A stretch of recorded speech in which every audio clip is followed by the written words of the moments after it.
Recently, my old air fryer died on me, and I didn't realize how much I depended on my air fryer until it was gone. I needed a replacement fast, and I landed on this Chefman.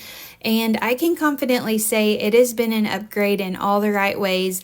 I have noticed 3 major differences right off the bat. First, the temperature adjusts in increments of 5 degrees instead of 10. That might seem small, but it makes following recipes so much easier. No more having to guess whether to round up or down. Second, it is noticeably quieter. I'll let you listen to it for a little bit here.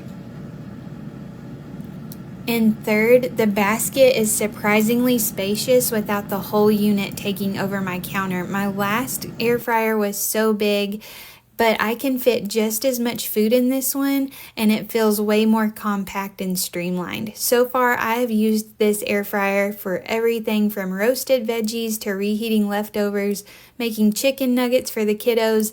I've been impressed every time. It just works and in a way that fits more seamlessly into my routine. I cannot recommend this one enough.